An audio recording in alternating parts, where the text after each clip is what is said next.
Scotus crê que o conhecimento natural de Deus não basta, que nós, seres humanos, precisamos complementar nosso conhecimento natural da divindade com o conhecimento sobrenatural. Em um parágrafo enternecedoramente cândido, logo no começo do prólogo, ele concede que a razão natural é incapaz de mostrar, que qualquer item de conhecimento sobrenatural pode existir no peregrino. 2. Algum conhecimento sobrenatural é necessário para a perfeição do peregrino. E 3. Que mesmo que houvesse algum conhecimento sobrenatural no peregrino, este, com isso, estaria ciente da sua presença. O tendencioso uso que ele faz do termo peregrino, com sua conotação de que nossa existência terrena presente é somente uma fase de uma jornada muito mais longa, mostra que ele está convencido de que os seres humanos têm sim algum conhecimento sobrenatural. Sua concessão, porém, talvez restrinja a tarefa da teologia como disciplina racional, principalmente do ponto de vista de Aristóteles, que, para Scotus, é o filósofo pagão quintessencial. Ao fazer teologia, uma pessoa confina-se ao domínio da razão natural ao enfrentar um filósofo como Aristóteles, porque os aristotélicos jamais aceitarão qualquer argumento em cujas premissas encontremos expressa uma crença sobrenatural. Portanto, conclui Scotus, os argumentos elaborados em seu comentário em favor da necessidade da crença sobrenatural são, no melhor dos casos, persuasões teológicas, que estabelecem crenças sobrenaturais somente com base em outras crenças sobrenaturais. No prólogo, Scotus examina 5 argumentos em favor da tese de que os seres humanos necessitam de algum conhecimento que não pode ser obtido pelo intelecto operante dentro dos limites de suas próprias forças naturais. Quero considerar esses argumentos daqui em diante. 2 observações preliminares são necessárias. Primeiro, a questão colocada por Scotus no prólogo, se é necessário ao homem, no presente estado, que alguma doutrina especial seja inspirada de modo sobrenatural, a qual, a saber, não fosse possível atingir pela luz natural do intelecto, levanta questões próprias. Doutrina necessária para quê? Com que tipo de necessidade? É instrutivo considerar o seguinte caso imaginado por Scotus. Suponha-se que uma pessoa, vamos chamá-la de Serena, não receba educação ou iluminação religiosa de nenhum tipo e ainda assim seja capaz de fazer o que é correto e evitar o mal, seguindo exclusivamente a razão natural. Será a salvação negada a Serena? Não por força de qualquer necessidade governando as ações de Deus. Dizer que Deus não pode, por necessidade, salvar Serena seria negar que Deus tem poder absoluto. Scotus recorre à noção do poder absoluto de Deus aqui para alegar que Deus pode salvar qualquer pessoa de sua escolha, inclusive uma pessoa que, como Serena, não tenha fé.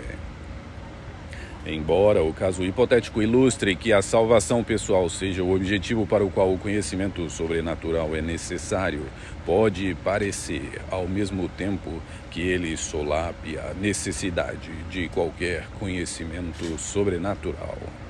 Para livrar nosso caminho desse problema, temos de distinguir, em nome de Scotus, entre as restrições possíveis sobre as ações divinas e sobre as ações humanas.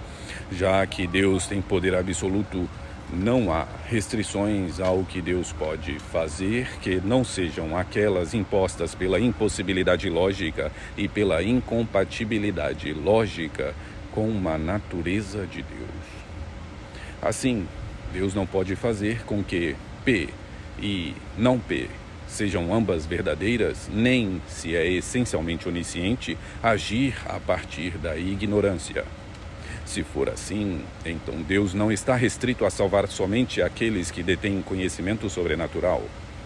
Nesse sentido de necessidade, Serena não precisa de conhecimento sobrenatural para tornar Deus capaz de salvá-la.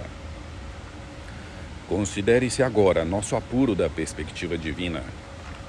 Sem o conhecimento sobrenatural, é como se precisássemos navegar por um mar traiçoeiro, sem um mapa, sem bússola, ou sequer uma pista de que estamos embarcados nessa viagem.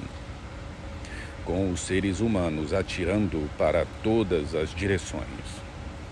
Pode ser que uma ocasional alma afortunada como Serena ganhe, por acaso, a salvação destinada.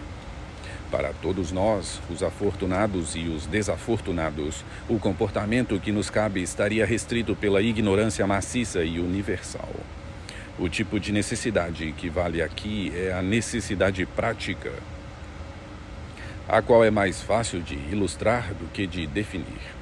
Se certos tipos de conhecimento são praticamente necessários para a nossa navegação terrena ser bem-sucedida, então certos itens de conhecimento sobrenatural são praticamente necessários para mapear o caminho até nossa destinação sobrenatural. Segundo, Scotus está ciente de que a expressão conhecimento sobrenatural é ambígua. Por um lado, ela pode significar qualquer item ou corpo de conhecimento que é produzido em quem conhece por meios sobrenaturais. Nesse sentido, o conteúdo do conhecimento não precisa ele mesmo ser sobrenatural. Se um arcanjo instantaneamente me conferisse conhecimento perfeito de álgebra linear, o conhecimento seria sobrenatural com respeito à fonte, mas não com respeito ao conteúdo. Eu poderia ter adquirido o conhecimento por meios naturais. Por outro lado, conhecimento sobrenatural pode significar qualquer item ou corpo de conhecimento cujo conteúdo jamais poderia ter sido descoberto pelas operações naturais do intelecto humano, sem auxílio e, portanto, precisariam ter sido instilados originalmente em algum ser humano por um agente sobrenatural. Podemos, doravante, estender a noção de conhecimento sobrenatural nesse segundo sentido. Mesmo se a existência de Deus pudesse ser demonstrada pela razão natural e, portanto, não precisasse ser um item de conhecimento sobrenatural, Scotus vê ainda dois problemas interrelacionados restantes que pedem mais investigação acerca desse tópico. Primeiro, há qualquer coisa que precisamos saber acerca de Deus que não podemos saber naturalmente?